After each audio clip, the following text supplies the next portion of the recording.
أعوذ بالله من الشيطان الرجيم. بسم الله الرحمن الرحيم. اللہ ہم سب کو محفوظ فرمائے. میرے معزز اور مکرم بھائیوں، یہ نیکی کا راستہ ہے، یہ برائی کا راستہ ہے.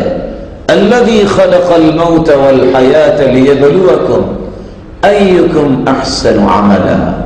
کون ہے تم میں سے اچھا عمل کرنے والا؟ اللہ تعالیٰ نے موت و حیات کو بنایا ہی اس لیے ہے. جس کو موت یاد ہوتی ہے وہ نیکی کی راہ اختیار کرتا ہے. جو موت کو بھول جاتا ہے وہ اس دنیا کی زندگانی میں ہی اسی کی راہ میں بہ جاتا ہے. اس لیے جن لوگوں کو موت یاد ہوتی ہے وہ نمازوں کی پابندی کرتے ہیں. جن لوگوں کو اللہ کا خوف ہوتا ہے کہ ایک ایسا وقت آنے والا ہے لِيَقِفَنَّ أَحَدُكُمْ بَيْنَ يَدَيْ رَبِّهِ وَلَيْسَ بَيْنَهُ وَبَيْنَهُ تُرْجُمَانٌ يُتَرْجِمُ لَهُ کہ ایک دن آنے والا ہے میں نے اللہ کے سامنے کھڑے ہونا ہے، جس دن کوئی ترجمانی کرنے والا نہیں ہوگا. اپنی بات خود ہی بیان کرنی ہے. زبان بسا اوقات وہاں اللہ تعالیٰ اس پہ مہر لگا دیں گے. ہاتھ بولیں گے، پاؤں بولیں گے کہ میں نے یہ کام کیے، کیا بنے گا؟ اس لیے صحابہ کرام رضوان اللہ تعالی علیہم اجمعین موت کو یاد کیا کرتے. رسول اللہ صلی اللہ علیہ وسلم نے اس لیے فرمایا اکثروا ذکر ہاذم لذات الموت. اس موت کو یاد کرو جو انسانی لذتوں کو توڑ دینے والی ہے. کس انداز سے کڑیل جوان ہوتا ہے لیکن موت کا جھونکا آتا ہے اور اس کی حقیقت ختم ہو جاتی ہے. اور یاد رکھنا کسی نے بھی زندہ نہیں رہنا، اپنی اپنی باری پہ سب نے جانا ہے.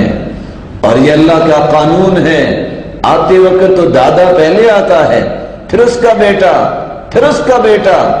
کہتے ہیں یہ باپ ہے، یہ اس کا باپ ہے، یہ اس کا باپ ہے، یہ پوتا ہے. لیکن جانے کے لیے اللہ تعالیٰ نے کوئی ترتیب نہیں رکھی، اپنی مرضی سے بلاتا ہے. دادا بیٹھا ہوتا ہے، بیٹا آ جاتا ہے.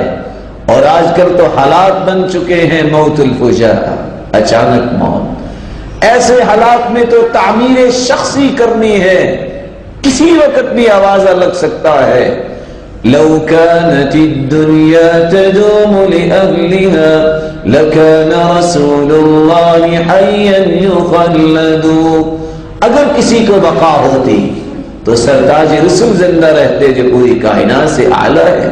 لیکن وہ بھی اللہ کے پاس چلے گئے، وہ بھی اللہ کے پاس چلے گئے. تو میرے بھائی کون باقی بچنے والا ہے؟ اس لیے اس موت کی فکر کرنی چاہیے جس موت کی تکلیفوں کے بارے میں رسول اللہ صلی اللہ علیہ وسلم نے فرمایا اللہم اعنی علی سکرات الموت. اے اللہ موت کی سختیوں میں میری مدد فرمانا.